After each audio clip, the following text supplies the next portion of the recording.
छतु गोटे लाभजनक व्यवसाय। छतु आमर वर्ष सारा आम चाहिए भी करें। आम जो छतु करूँ ए केवल आम करवानी घर स्त्री लोक यही कमटा करें। आसते आम देखा ये जड़े आमर भाई जड़े विश्वजीत बेहेरा ये बहुत दिन है छतु फार्म टी करुँच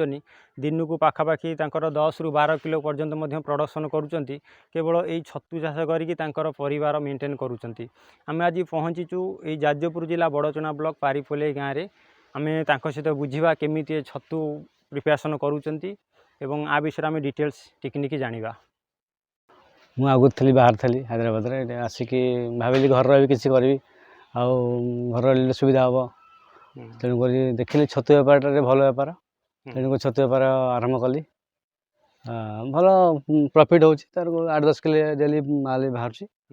ये आमर मार्केट लोकल मार्केट दिया 240-250 रेट रोचे आमर बेपारी भी आसी नौकरी घर भी आसी आम गाँव लोक सब घर भी आसी नहीं पार्टी सुविधा जो बेड गुड़ाक प्रस्तुत करुँचर गोटा बेड रु केते कौन खर्च हो गोटा बेड प्रस्तुत हेले एवं केते प्रोडक्शन हो पारुची गोटा बेड एवरेज छण 17 बेड़ा लगुच मंजी तो लगुच 16 टका मंजी पड़ जाऊँगी सेमती कले एवरेज कले 60-70 टका खर्च हो गोटा बेड रु से 800-900 सीजन एवरेज गोटे बेड रु 180 टंका 200 टंका भाया प्रोडक्शन हो पार गोटे बेड रे आम जब खर्च करवा 60 ରୁ 70 टंका ताल आम 180 ରୁ 200 टंका पर्यंत प्रोडक्शन करें। आम छण काटिया पूर्व आम भी चाहिए जदि छण को यटा को खोलिकी तार जो पत्र गुड़ा सब रोचे पत्र गुड़ाक आम चाहिए झाड़ी पारिबा। पत्र आम झाड़िले आमर टिके प्रोडक्शन अधिका होता है किंतु आमर अधिका छण टिके आम व्यवहार करिया पड़ी था जमी आम एमती व्यवहार कले आम 15 बिड़ा 16 बिड़ार हो आम एमती पत्र झाड़ी देवा सब नाड़ नाड़े टिके अधिका आमर से जो प्रोडक्शन टिके अधिका हुए किंतु एथिरे पाखापाखि आउरी 7-8 बिड़ा अधिका लगिज एवं आर 2टी मुंड आमको काटिया पड़े। आमर देखिए फास्ट जो मुंडरू आमर 2 इंच छाड़ीदबा एवं 2 इंच छाड़ देकी एठू आम कटिंग करदबा देन आम एठू हाथे मापिदबा आमर 1.5 फुट हो बा हाथे मापिदबा हाथे मापिदेला यहीटा को पुणी आम कटिंग कर साइज करके ये जो अवशिष्ट आमर रहा आपको आम गाई गोरु को भी दे पारिबा खाइबापी किंबा आम अन्य खत पर्पज व्यवहार करिपरिबा।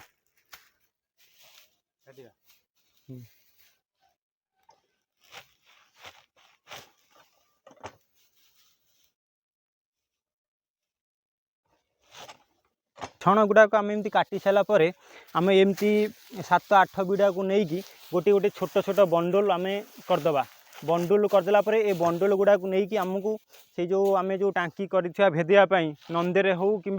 आमर इटार हो से टांकी आमको 10 ରୁ 12 घंटा खंडे आमको भेदिया पड़ी था। भेदे सारापर ताकू आणिकी एमती आम ताकू छाणिकी रखीदे डेरिकी रखीदबा जहाँफल आमर पानी गुड़ाक भल भाव निगिड़ी जीव और पानी निगिड़े आम यहाँ को देखा पानी चुपुड़ा जमी पानी न बाहर जदि पानी बाहर थो आमको आउ कि समय निगाड़ा पड़े कहीं ये जो पानीटा रही आमर जो माइसिलम प्रभाव पड़ाए मंजी गुड़ाक पची जबार संभावना थाए आम एमती चुपुड़ा जदि पानी न बाहर आम जाना ठीक भाव में प्रस्तुत हो जाता। वर्षा दिन में पाଳ छतु टी अधिक अमल होता है किंतु खरा दिन जदि पाଳ छतु आम करवा तेज आमको टी टेम्परेचर आउ ह्यूमिडिटी उपर कंट्रोल करा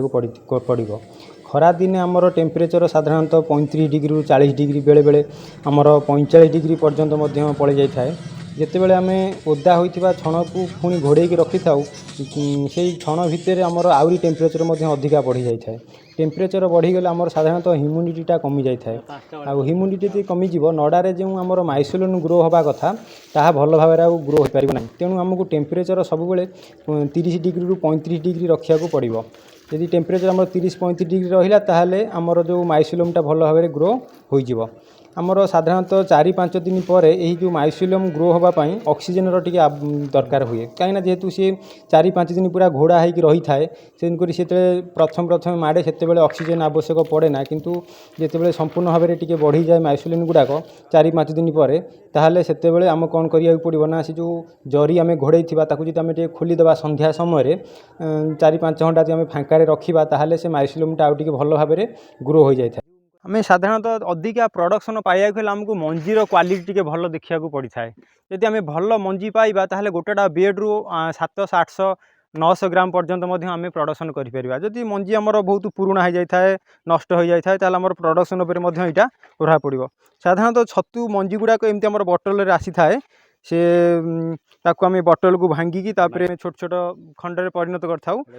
देखा केमी बटल टाक भांगा बोटल भांगला बेले टी अधिका सचेतन टी अवलम्बन करें काच गुड़ाक आड़े साड़े छिकी पहुँची न पड़े जमी कहीं गोड़ हाथ फुटब ताकू आगे भल भाव धरवा धरी सारापर आम एम चुतिया साहाଯ୍ୟରେ धीरे धीरे धीरे धीरे ताकू आम भांगा ताकू भांगी सारापर आमर जो छतु मंजीटा अच्छी ताकू धीरे कि बाहर करवा एवं से जो तुला साहाଯ୍ୟରେ आम ताकू टिके टिके जो छोट छोट काच खंड गुड़ाक सब अच्छी से काच खंड गुड़ाक आम धीरे धीरे ताकू बाहर करदे ना सेटा छतु धीरे मिसी जीवार संभावना थाए ताकू हाथ में फुटीज ताकू आम धीरे धीरे सफा करदे। आसन देखिए बेड केमती आम प्रस्तुत करुचे बेड प्रस्तुत करने पूर्व आमको से जो छतु ताकू आम छोट भाग करदे एवं भाग करला आम कि रखा बेसन गुंड आउ चोकड़ कहीं आम जो बेड प्रस्तुत करवा से बेसन गुंड चोकड़ को आम देकी बेड गुड़ाक आम प्रस्तुत करवा प्रथम ये जो निगड़ा होता छण देखा आम जमी ताधु भल भाव पानीटा लिगिड़ जाऊँ जदि अधिका पानी रहा आमर छतु बेड उपर प्रभाव पकई थाए संपूर्ण भल भाव 1.5 घंटा हो 2 घंटा को आम संपूर्ण निगाड़ दवा पानीटा को निगाड़ सारापर आम एमती सीधाड़िया ताकू आणिकी करिकी रखिबा ताकू आम जो बटल भांगिले ताकू आगे 4 भाग विभक्त करदे आमर गोटे मूल अंश रोचे गोटे अग अंश रोचे मझीरा को आम 2टा अंश भाग करदे ताकू भाग कर सारापर आम एमती छोट छोट खंड करिकी ये जो बेड जो आमर प्रिपरेशन कले तारी उपरे आम साधारणतः ये 2 इंच खंडे बाहर छाड़ी भितर को टिके मड़ेकी रखिबा।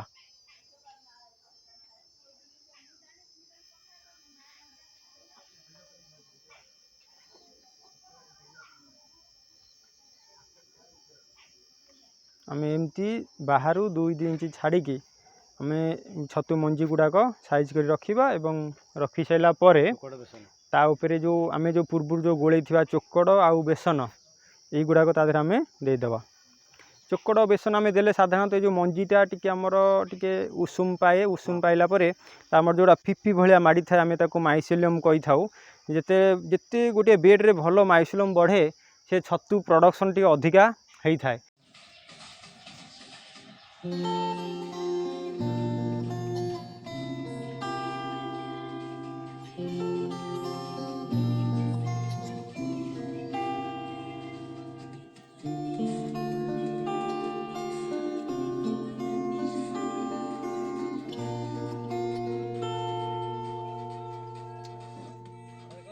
मेमोरी कर